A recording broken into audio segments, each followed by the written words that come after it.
ഇന്നത്തെ മന്ത്രിസഭാ യോഗത്തിൽ ഒരു പ്രധാനപ്പെട്ട തീരുമാനം തിരുവനന്തപുരം കാസർഗോഡ് സിൽവർ ലൈൻ പദ്ധതി റദ്ദ് ചെയ്ത് ഉത്തരവ് പുറപ്പെടുവിക്കാനുള്ള തീരുമാനമെടുത്തു. പ്രസ്തുത പദ്ധതിക്കായി ഭൂമി ഏറ്റെടുക്കുന്നതുമായി ബന്ധപ്പെട്ട് പുറപ്പെടുവിച്ചിട്ടുള്ള എല്ലാ വിജ്ഞാപനങ്ങളും റദ്ദ് ചെയ്യാൻ തീരുമാനിച്ചു. ഡീനോട്ടിഫിക്കേഷനാണ്. കാരണം ഈ പദ്ധതി നടക്കുന്നുമില്ല, പദ്ധതി ഉപേക്ഷിക്കുകയും ചെയ്തു. നിരവധി വർഷങ്ങളായി ഈ ഭൂമി വിൽക്കാനോ വാങ്ങാനോ ഇതൊന്ന് പണയപ്പെടുത്താനോ മകളുടെ വിവാഹത്തിന് ഒരു ലോൺ എടുക്കാൻ പോലും പറ്റാതെ ഈ സാധാരണക്കാരായ ആളുകൾ മുഴുവൻ വിഷമിക്കുകയാണ്. അതുകൊണ്ടാണ് ഏതായാലും പദ്ധതി ഉപേക്ഷിച്ചതുകൊണ്ട് ആ പദ്ധതി കേന്ദ്ര ഗവൺമെൻറ്റും അംഗീകാരം തന്നില്ല. ഞങ്ങളതിനെ എതിർത്ത് സിൽവർ ലൈൻ എതിർത്ത് ഞങ്ങൾ സമരം ചെയ്തതാണ്. അതിൻ്റെ അടിസ്ഥാനത്തിൽ ആ ഉത്തരവ് റദ്ദാക്കാനും ഈ ഭൂമി ഏറ്റെടുക്കൽ നോട്ടിഫിക്കേഷൻ ഡീനോട്ടിഫൈ ചെയ്യാനുമുള്ള സുപ്രധാനമായ തീരുമാനമെടുത്തിട്ടുണ്ട്. സിൽവർ ലൈൻ സമരവുമായി ബന്ധപ്പെട്ട വിവിധ കോടതികളിലും പോലീസ് സ്റ്റേഷനുകളിലൊക്കെ നിലനിൽക്കുന്ന കേസുകൾ അത് ആഭ്യന്തര വകുപ്പ് അത് പരിശോധിച്ച് ആ കേസുകൾ പിൻവലിക്കാൻ വേണ്ടിയിട്ടുള്ള കേസുകളുടെ സ്വഭാവം അനുസരിച്ച് അത് പിൻവലിക്കാൻ വേണ്ടിയിട്ടുള്ള ശുപാർശകൾ കോടതിയാണ് അത് അനുമതി നൽകേണ്ടത്. കോടതിയിലേക്ക് ഗവൺമെൻറ് അതിനുള്ള ശുപാർശ കോടതിക്ക് മുൻപാകെ നമ്മൾ സമർപ്പിക്കാൻ തീരുമാനിച്ചു. പിന്നെ പദ്ധതിക്ക് വേണ്ടി സ്ഥാപിച്ചിട്ടുള്ള മഞ്ഞക്കുറ്റികൾ അത് നീക്കം ചെയ്യുന്നതിന് റവന്യൂ വകുപ്പിന് നിർദ്ദേശം നൽകിയിട്ടുണ്ട്. നീക്കം ചെയ്യാം, മഞ്ഞക്കുറ്റികളെല്ലാം മാറ്റും.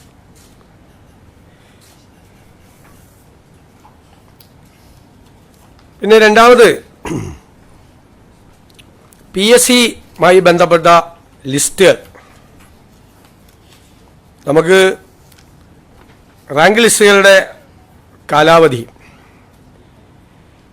ഇപ്പോൾ അവസാനിക്കുന്നതും 2026 ഓഗസ്റ്റ് 31 കാലാവധി അവസാനിപ്പിക്കുന്നതുമായ എല്ലാ റാങ്ക് പട്ടികകളുടെയും കാലാവധി നവംബർ 30 വരെ ദീർഘിപ്പിക്കുന്നതിന് PSCക്ക് ശുപാർശ ചെയ്യാൻ തീരുമാനിച്ചു. 2026 ഓഗസ്റ്റ് 31 കാലാവധി അവസാനിക്കുന്ന എല്ലാ റാങ്ക് പട്ടികകളുടെയും കാലാവധി 2026 നവംബർ 30 വരെ ദീർഘിപ്പിക്കുന്നതിന് PSCയോട് റെക്കമെൻഡ് ചെയ്യാൻ തീരുമാനിച്ചു. അത് നമ്മൾ കളക്ട് ചെയ്തിട്ടുണ്ട്, അത് പറയാം, വിശദാംശങ്ങൾ പിന്നീട് പറയാം. അതിൻ്റെ അകത്ത് സാധാരണ അങ്ങനെ ചെയ്യാറില്ല. പക്ഷേ ഈ ഇലക്ഷനും മറ്റു കാര്യങ്ങളൊക്കെ ആയിട്ട് ബന്ധപ്പെട്ട് ആ സമയത്ത് ഒരു അപ്പോയിൻമെൻറ്റും നടന്നില്ല, ഇലക്ഷൻ നോട്ടിഫിക്കേഷൻ്റെ സമയത്ത് നടന്നിട്ടില്ല. അപ്പോൾ പല പട്ടികകൾക്കും അത് പ്രയാസമായി, വലിയ ബുദ്ധിമുട്ടായി. കുട്ടികളൊക്കെ ഭയങ്കര സങ്കടവും പ്രയാസമൊക്കെ ഉണ്ട്. അവരുടെ ചെറുപ്പക്കാരുടെ ഉദ്യോഗാർത്ഥികളുടെ വികാരം മാനിച്ചുകൊണ്ടാണ് ഇങ്ങനൊരു തീരുമാനം സർക്കാർ എടുത്തിട്ടുള്ളത്. വളരെ പ്രധാനപ്പെട്ട സുപ്രധാനമായ ഒരു തീരുമാനമാണ്. അതുപോലെ നമ്മുടെ മാനിഫെസ്റ്റോ, ആ മാനിഫെസ്റ്റോയിൽ പറഞ്ഞിരിക്കുന്ന കാര്യങ്ങളെല്ലാം UDF മാനിഫെസ്റ്റോയിൽ പറഞ്ഞിരിക്കുന്ന കാര്യങ്ങളെല്ലാം വിവിധ വകുപ്പുകൾക്കായി തിരിച്ച് ആ വകുപ്പുകൾ ഈ മാനിഫെസ്റ്റോ നടപ്പാക്കുന്നതിന് വേണ്ടിയിട്ടുള്ള നിർദ്ദേശങ്ങൾ നൽകുന്നതിന് വേണ്ടിയിട്ട് അവർക്ക് കൊടുത്തിട്ടുണ്ട്, ഡിവൈഡ് ചെയ്ത് കൊടുത്തിട്ടുണ്ട്. ഓരോ വകുപ്പിനും മാനിഫെസ്റ്റോയിൽ പറയുന്ന കാര്യങ്ങൾ ചെയ്യുന്നതിന് വേണ്ടിയിട്ടുള്ള തുടക്കം, അതായത് വിഷൻ 2031 എന്നാണ് അതിന് പേരിട്ടിരിക്കുന്നത്. 2031 ഈ സർക്കാരിൻ്റെ കാലാവധി അവസാനിക്കുന്നതിന് മുമ്പ് തന്നെ മാനിഫെസ്റ്റോയിൽ ജനങ്ങളോട് നൽകിയിരിക്കുന്ന വാഗ്ദാനങ്ങൾ മുഴുവൻ പാലിക്കുന്നതിന് വേണ്ടിയിട്ടുള്ള നടപടികൾ ഇപ്പോൾ ആരംഭിക്കാൻ പറഞ്ഞിട്ടുണ്ട്. മാത്രമല്ല ജൂൺ 1 മുതൽ 100 ദിവസക്കാലം ഏറ്റവും അത്യാവശ്യമായി ചെയ്തു തീർക്കേണ്ട കാര്യങ്ങൾ ചെയ്യാനുള്ളൊരു കർമ്മ പരിപാടി കൂടി വരും 100 ദിവസത്തേക്ക്. ജൂൺ 1 മുതലുള്ള 100 ദിവസത്തേക്ക് അതിനെ ഏറ്റവും പെട്ടെന്ന് ചെയ്തു തീർക്കാൻ പറ്റുന്ന പ്രൊപ്പോസൽസ് വിവിധ വകുപ്പുകളിൽ നിന്ന് വളരെ കിട്ടും. അത് തയ്യാറാക്കി എല്ലാ കാര്യങ്ങളും നമുക്ക് തീർക്കാൻ പറ്റാവുന്ന മുഴുവൻ കാര്യങ്ങളും, ചിലപ്പോൾ ചെറിയ ഇൻ്റർവെൻഷൻ കൊണ്ട് തീർക്കാം, ചിലപ്പോൾ ചില വിഷയങ്ങൾ പരിഹരിച്ചുകൊണ്ട് തീർക്കാൻ പറ്റും. ഒരുപാട് നാളുകളായി കിടക്കുന്ന പെട്ടെന്ന് തീർക്കാൻ പറ്റുന്ന വിഷയങ്ങളെല്ലാം 100 ദിവസത്തെ കർമ്മ പരിപാടി കൊണ്ട് പെട്ടെന്ന് തീർക്കാൻ വേണ്ടിയിട്ടുള്ള ഒരു പദ്ധതി കൂടി ഇതിൻ്റെ കൂടെ ഉണ്ട്. മാനിഫെസ്റ്റോ നടപ്പാക്കും. മാനിഫെസ്റ്റോ നടപ്പാക്കുന്നതിൻ്റെ ആദ്യ ഭാഗമായിട്ടാണ് അതിൻ്റെ അകത്ത് 100 ദിവസം കൊണ്ട് തീർക്കാവുന്ന കർമ്മപരിപാടികൾ കൂടി ആസൂത്രണം ചെയ്തിട്ടുള്ളത്. പിന്നെ പത്മ പുരസ്കാരത്തിന് വേണ്ടിയിട്ടുള്ള ഇത് തയ്യാറാക്കാൻ വേണ്ടിയിട്ടുള്ള ക്യാബിനറ്റ് സബ് കമ്മിറ്റി രൂപീകരിച്ചിട്ടുണ്ട്, ശുപാർശ ചെയ്യുന്നതിന് വേണ്ടിയിട്ട്. കേന്ദ്ര ഗവൺമെൻറ്റാണ് നൽകേണ്ടത്, സ്റ്റേറ്റിന് ശുപാർശ ചെയ്യാൻ മാത്രമേ പറ്റുകയുള്ളൂ. ഹൈക്കോടതിയിലെ അഡീഷണൽ അഡ്വക്കേറ്റ് ജനറലായി അഡ്വക്കേറ്റ് മുഹമ്മദ് ഷായെ നിയമിച്ചിട്ടുണ്ട്. അഡീഷണൽ അഡ്വക്കേറ്റ് ജനറൽ ആയി അഡ്വക്കേറ്റ് മുഹമ്മദ് ഷാ നിയമിച്ചിട്ടുണ്ട്.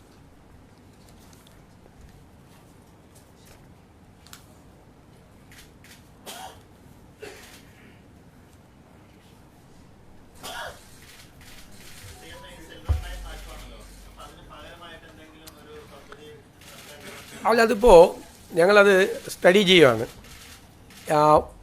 ഒരു സ്പീഡ് കോറിഡോറിന് പാരിസ്ഥിതികമായോ സാമ്പത്തികമായോ കേരളത്തെ ബാധിക്കാത്ത തരത്തിലുള്ള ഒരു അതിവേഗ ഇതിന് നമ്മളെതിരല്ല. നമ്മളിതിനെ എതിർക്കാൻ കാര്യം അതിനൊരു പ്രോപ്പർ DPR പോലും ഉണ്ടായിരുന്നില്ല. പാരിസ്ഥിതികമായ ദുരന്തമായിരുന്നു അത് നടപ്പാക്കിയിരുന്നെങ്കിൽ സിൽവർ ലൈൻ. കാരണം 300 കിലോമീറ്റർ ദൂരം 30 അടി ഉയരത്തിലെ എംബാങ്ക്മെൻ്റായിരുന്നു. കേരളത്തിൻ്റെ ഒരു ജോഗ്രഫിക്കൽ സ്റ്റേച്ചർ എന്ന് പറഞ്ഞാൽ എന്താ, സ്ലോപ്പാണ് കേരളം അല്ലേ. അവിടെ നിന്ന് നദികൾ ഒഴുകി താഴേക്ക് വന്ന് കടലിൽ പതിക്കുന്ന ഒരു സ്ലോപ്പായിട്ടുള്ള സ്ഥലമാണ്.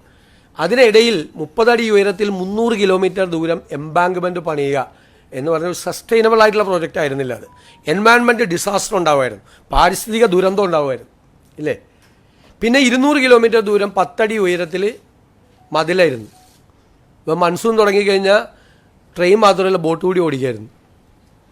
ആ സ്ഥിതിയാണ്. അത് നമ്മൾ വളരെ നന്നായി UDFൻ്റെ ഒരു സബ് കമ്മിറ്റി പഠിച്ച് UDFൽ കൊണ്ടുവന്നപ്പോൾ, എന്നിട്ട് ഞാൻ രണ്ടാമത് അത് കൊടുത്തുവിട്ട് എല്ലാ പാർട്ടികളും ഒന്നും കൂടി സ്റ്റഡി ചെയ്ത് വരാൻ. അങ്ങനെ ഞങ്ങൾ എക്സ്പേർട്സുകളുമായി സംസാരിച്ച് കേരളത്തിൻ്റെ വിവിധ സ്ഥലങ്ങളിൽ സിറ്റിംഗ് നടത്തി, railway experts, financial experts, environment എക്സ്പേർട്സുമായിട്ട് സംസാരിച്ചിട്ട് തയ്യാറാക്കിയ ഒരു റിപ്പോർട്ടാണ് നടപ്പാക്കരുത്. അതുകൊണ്ടാണ് പിന്നെ ഗവൺമെൻറ് അത് വഴിയിൽ ഉപേക്ഷിക്കുകയും ചെയ്തു. പക്ഷേ ആ നോട്ടിഫിക്കേഷൻ ഇപ്പോഴും അങ്ങനെ കിടക്കുകയാണ്. എന്നിട്ട് ശിക്ഷ പോലെ സമരം ചെയ്തതിനുള്ള പാവങ്ങൾക്കുള്ള ശിക്ഷ പോലെ ആ നോട്ടിഫിക്കേഷൻ വേണ്ടാന്ന് പദ്ധതി ഉപേക്ഷിച്ചു. ഒറ്റ ഓർഡർ ഇറങ്ങിയാൽ മതി ഡീനോട്ടിഫൈ ചെയ്യാൻ. അവർക്ക് ഒരു ഞാൻ പറഞ്ഞല്ലോ, മകളുടെ കല്യാണത്തിന് അല്ലെങ്കിൽ വീട്ടിലൊരു ആവശ്യത്തിന് ഭൂമി പണയം പോലും വയ്ക്കാൻ പറ്റാത്ത പാവങ്ങളാണ്, കരച്ചിലാണ് എപ്പോഴും, സങ്കടങ്ങൾ. അപ്പോൾ ഞങ്ങൾ പുതുയുഗ യാത്രയുമായി പോയ സമയത്ത് അവരുമായിട്ട് ഞങ്ങൾ ഇൻട്രാക്ഷൻ നടത്തിയിരുന്നു. അത് പോയ ജില്ലകളിലെല്ലാം അവർ പരാതി പറഞ്ഞിരുന്നു. അത്തരം പരാതികളൊക്കെ നമുക്ക് പെട്ടെന്ന് തീർക്കാൻ പറ്റാവുന്ന പരാതികളാണ്. അതൊക്കെ ഒരു ഗവൺമെൻറ്റിൻ്റെ ഒരു വേഗത അക്കാര്യത്തിലുണ്ട്.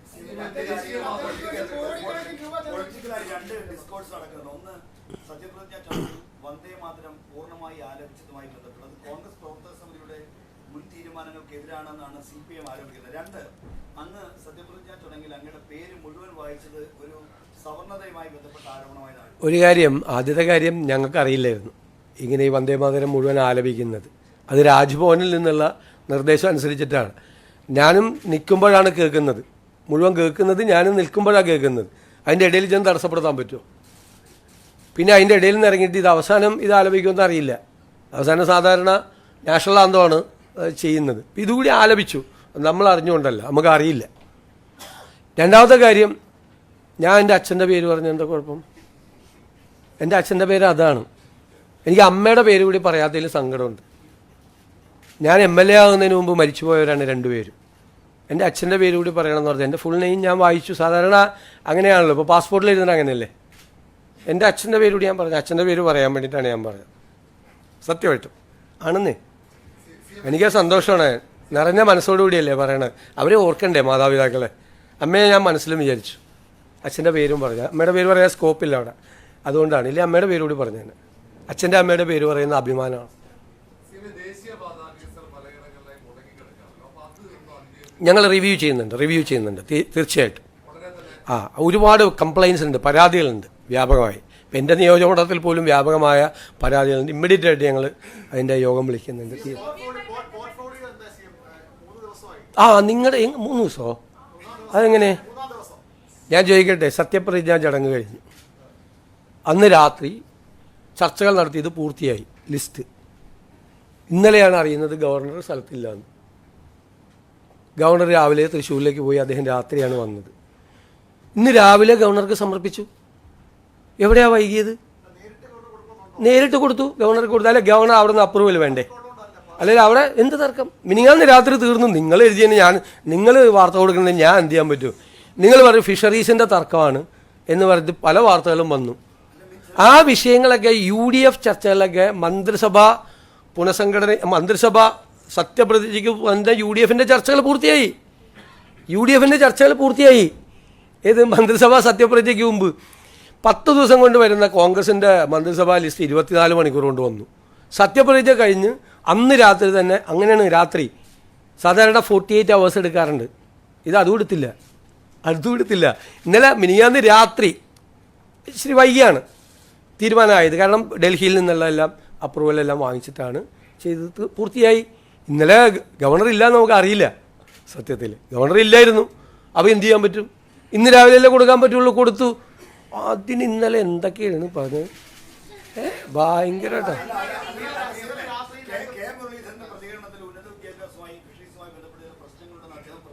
ഇല്ല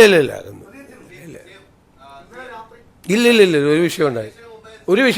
അതൊക്കെ 3 ദിവസം 4 ദിവസം മുമ്പ് സെറ്റിൽഡാണ് ആ വിഷയം.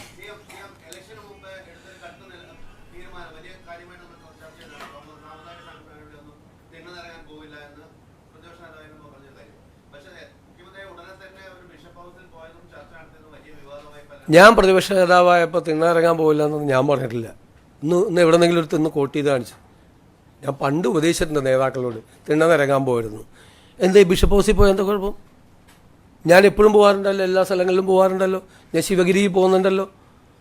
മഠാധിപതികളെല്ലാം എന്നെ കന്റോൺമെൻറ് ഹൗസിൽ വന്ന് സന്ദർശിച്ചിരുന്നു. ശിവഗിരി എന്നെ അനുഗ്രഹിക്കാൻ വേണ്ടിയിട്ട് അവർ വന്നിരുന്നു. എത്രയോ ആളുകളാണ് വരുന്നത്. ഇപ്പം ഞാൻ എന്താവശ്യത്തിലാണ് അവിടെ പോയത്? ഞാനിവിടുത്തെ ക്ലീമീസ് ബാവയെ കണ്ടിരുന്നു. കർദിനാളാണ് അദ്ദേഹം. ഞാൻ നെറ്റോ പിതാവുമായിട്ട് ഭയങ്കരമായ ഹൃദയബന്ധമുള്ള ഒരാളാണ്. എനിക്കിഷ്ടമുള്ളവരെയൊക്കെ ഞാൻ പോയി കാണുന്നതിന് നിങ്ങൾക്കെന്താ പ്രശ്നം? അതിന് അവിടെ പോയിട്ട് എനിക്ക് എന്തെങ്കിലും ആവശ്യം നേടിയെടുക്കാൻ പറ്റുക? ഇലക്ഷൻ കഴിഞ്ഞ് ഞങ്ങൾ ജയിച്ചു. പിന്നെ ഇപ്പോൾ അവിടെ പോയി തിന്നിറങ്ങണം എന്തിനാ? സാധാരണ ഇലക്ഷൻ ജയിക്കാനും വേറെ കാര്യത്തിനല്ലേ തിന്നിറങ്ങണം എന്ന് പറഞ്ഞത്. ജയിച്ചിട്ടാണ് പോയി കാണുന്നത് അവരോടൊക്കെ. അത് എല്ലാ സ്ഥലങ്ങളിലും പോകും. എല്ലാവരെയും കാണാൻ പോകും. എല്ലാവരെയും എന്നെ വഴക്ക് പറഞ്ഞവരെയൊക്കെ കാണാൻ പോകും. അതിനെന്താ പോകണ്ടേ? എല്ലാവരെയും ഞാൻ ആരെയും പേരൊന്നും പറഞ്ഞില്ല. എല്ലാവരെയും ചേർത്ത് പിടിക്കുന്നേ. അതിനെന്താ? ഞാൻ ചോദിക്കട്ടെ, നമ്മളങ്ങനെ വേണ്ടേ? നിങ്ങളെന്താ പറയണത്? ഞാൻ ആളോട് മിണ്ടില്ല, ഇന്ന ആളോട് സംസാരിക്കില്ല, പണ്ട് എന്നോട് എന്നെ വഴക്ക് പറഞ്ഞിട്ടുണ്ട്, എന്നോട് മോശം പറഞ്ഞിട്ടുണ്ട്, ആളോടും. ഞാൻ ഈ പൊസിഷനിൽ നിന്ന് അങ്ങനെയൊക്കെ ചെയ്യാമോ? അങ്ങനെ ചെയ്യാൻ പാടില്ല. ഞാൻ എല്ലാത്തിനോടും ക്ഷമിക്കാൻ പറ്റണം നമുക്ക്. ഞാൻ മനസ്സിലൊരു വിഷമവും കൊണ്ടുനടന്നിട്ടില്ല. പക്ഷെ ഞാനന്ന് പറഞ്ഞത് UDFനെയും കോൺഗ്രസിനെയൊന്നും പറഞ്ഞില്ല, എന്നെയാണ് പറഞ്ഞത്. എന്നെ ഇഷ്ടമില്ലാഞ്ഞിട്ടാണ്. അത് മാറ്റണം. ആ ഇഷ്ടക്കേട് മാറ്റണം. എല്ലാവരുമായിട്ട് നല്ല ബന്ധം വേണം. അതിനെന്താ? പക്ഷെ നിലപാടിൽ മാറ്റമില്ല. നിലപാടിൽ ഒരു മാറ്റമില്ല. അതിശക്തമായ സെക്യുലർ നിലപാടാണ്. ഒരു നിലപാടിലും മാറ്റമില്ല. ആര് വർഗീയത പറഞ്ഞാലും അതിനെ എതിർക്കുകയും ചെയ്യും. ആര് വർഗീയത പറഞ്ഞാലും അതിനെ എതിർക്കും. ഉറപ്പായിട്ട് എതിർക്കും. അത് UDFൻ്റെ സ്റ്റാൻഡാണ്. UDFൻ്റെ അഡമൻ്റായിട്ടുള്ള സെക്യുലർ സ്റ്റാൻഡാണ്. ഒരു കോംപ്രമൈസും ഇല്ല ആ കാര്യത്തിൽ. പക്ഷേ എല്ലാവരും അവർക്കൊക്കെ ഒരു വിഷമം വന്നാൽ ആദ്യം നമ്മൾ ഓടിയെത്തും, അന്വേഷിക്കും.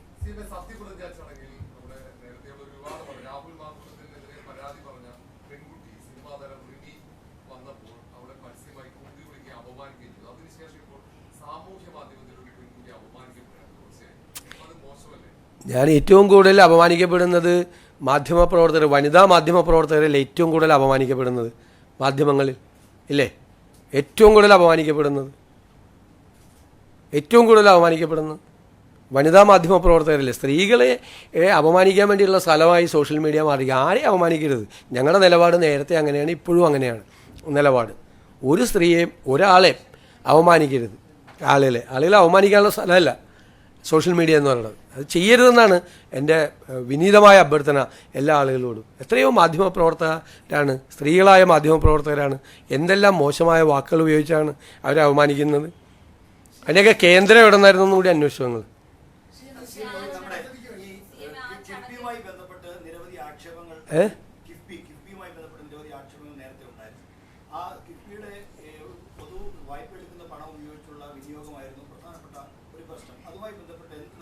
എല്ലാ കാര്യങ്ങളും പരിശോധിച്ചുകൊണ്ടിരിക്കുക. എല്ലാ കാര്യങ്ങളും അവരുടെ കിഫ്ബിയുമായി ബന്ധപ്പെട്ട എല്ലാ കാര്യങ്ങളും പരിശോധിച്ചുകൊണ്ടിരിക്കുകയാണ്. അല്ല, പരിശോധിച്ചുകൊണ്ടിരിക്കുകയാണ്. ഫിനാൻസുമായിട്ട് കൂടി ബന്ധപ്പെട്ടതല്ലേ. അല്ല, അതൊക്കെ പരിശോധിച്ചുകൊണ്ടിരിക്കുകയാണ്. തീരുമാനം എടുത്തിട്ടില്ല. തീരുമാനം എടുത്താൽ ആദ്യം ഞാൻ പറഞ്ഞിട്ടുണ്ടല്ലോ, നിങ്ങളോടെ പറയുള്ളൂ.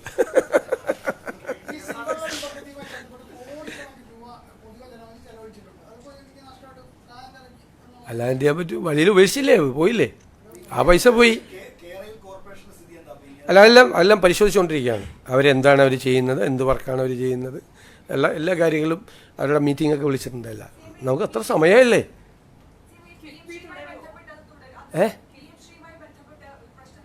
അല്ല, പരിശോധിക്കപ്പെടേണ്ട കാര്യം അതിൻ്റെ സ്റ്റേറ്റസ് എന്താണെന്ന് നോക്കണം, ലീഗൽ സ്റ്റേറ്റസ് എന്താണെന്ന് നോക്കണം. ഒരു ഗവൺമെൻറ് എഗ്രിമെൻ്റ് വെച്ചതാണ്. അപ്പോൾ അത് നോക്കണം. നോക്കിയിട്ട് ഞാൻ അത് റിപ്പോർട്ട് തേടിയിട്ടുണ്ട്. എന്നെ സംബന്ധിച്ച് വിദ്യാഭ്യാസ വകുപ്പിൽ നിന്ന് അതിൻ്റെ റിപ്പോർട്ട് തേടിയിട്ടുണ്ട്. ഒന്ന്, ഈ വകുപ്പുകളൊക്കെ ഇപ്പോൾ ഇന്ന് വരുമല്ലോ. ഇന്ന് വകുപ്പ് വന്നിട്ടല്ലേ ഏത് വകുപ്പ് മന്ത്രിയാണെന്ന് അറിയുള്ളൂ. എന്നിട്ടല്ലേ നമുക്ക് അത്രയും ഡീറ്റെയിൽസിലേക്ക് നമുക്ക് പോകാൻ പറ്റുള്ളൂ. അതല്ലേ ഞാൻ പറഞ്ഞത്. അത് പരിശോധിച്ചുകൊണ്ടിരിക്കുകയാണ്. ക്യാബിനറ്റ് ഡിസിഷൻ പറയാമല്ലോ.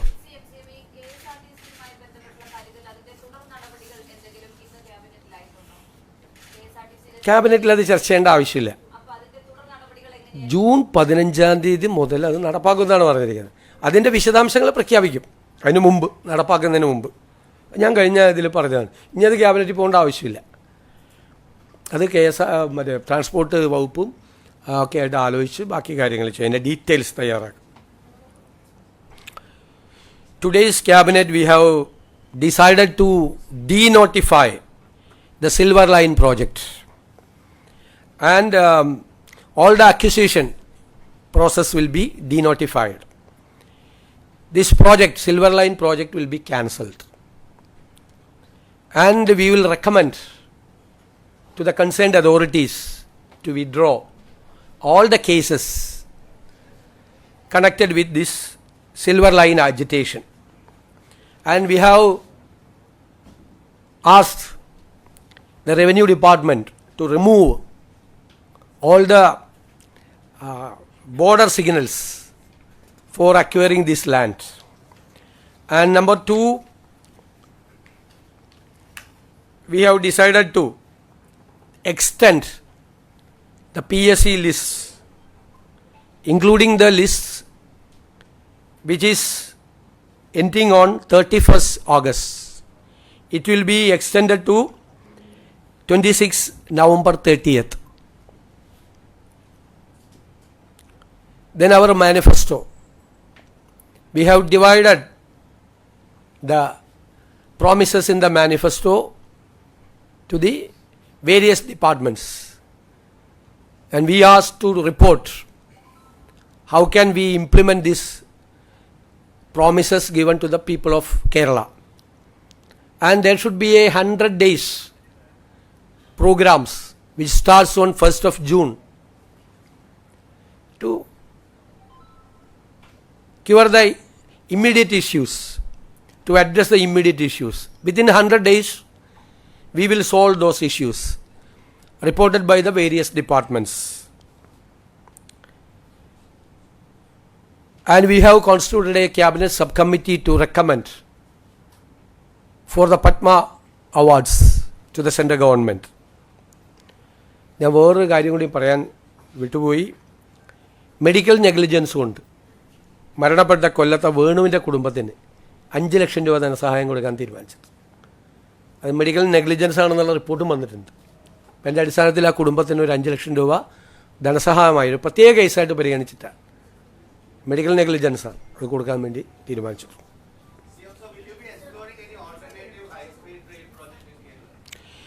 We will think about that. We are not against the high-speed rail project.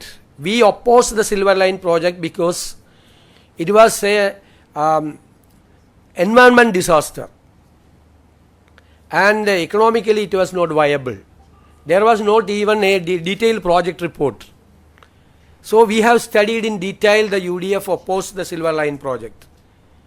Now the government itself, the last government itself, they have given up this project also. Now there is no project. I think the KRail started to discuss about the new project. But unfortunately, the land acquired by the government was not denotified. So the people were suffering. They cannot sell or buy the property or pledge the property. They were in trouble. So we have decided to denotify all the acquisition process. There was some controversy related to singing of Vande Mataram in your swearing-in ceremony, the entire one. And the left had criticized it, saying it's against the sentiment. Without our knowledge, it was happened. It was from the directions from the Lok Bhavan. We didn't have any idea about that. We thought that it was national anthem at the initial stage. At the end of the function, national anthem again. That was the convention. We didn't have an idea about that.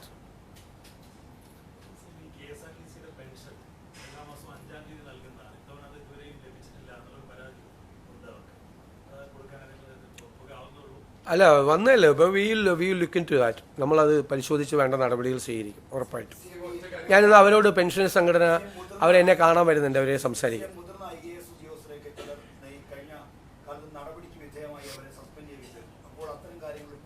ഉറപ്പായിട്ട് പുനഃപരിശോധിക്കും. അല്ല, case by കേസായിട്ട് പുനഃപരിശോധിക്കും, തീരുമാനമെടുക്കും. അത് ക്യാബിനറ്റിലല്ല, തീർച്ചയായിട്ടും പുനഃപരിശോധിക്കും.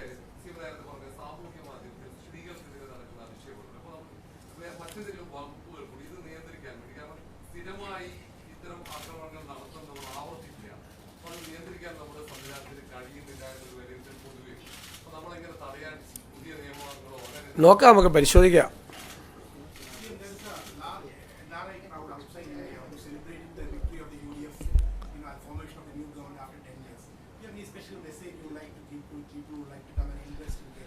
I express my gratitude towards all the people, those who are in abroad.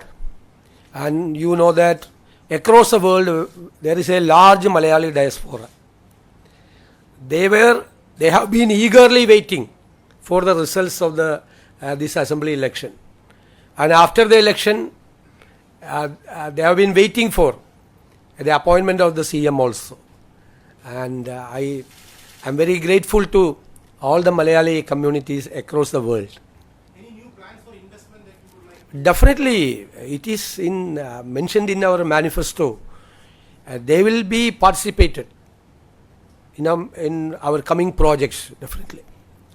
And we will think about the utility of the remittance also. And I am very much afraid that the remittance is reducing, because the people, those who are going to the Europe, except the GCC countries, are not sending anything to Kerala. Only the people, those who are in the Gulf, are sending money. Remittance is only from Gulf. The people are now going to the European countries. And it has to be considered very seriously about the reverse remittance also. There are 4 million workers from other states are working in Kerala. 4 million. They are not spending, they are spending very little amount here. This amount is, I'm not saying the siphoning about, but it is going out. That is a reverse remittance. When remittance is coming from abroad, there is a reverse remittance. No government has studied so far. We are going to study it in detail, because it affected the economy. Because money circulation is very important in the economy. If money is not there, the liquidity crunch will be there. That will affect the circulation of the money. It will affect the economy also. So we are very seriously thinking about for the alternative thinking to stimulate the economy. Investment-friendly plans? There are investmentally friendly plan, the MSMEs, many projects. Yeah. Within 3 to 6 months, I am hopeful that we can declare some dream projects. Thank you.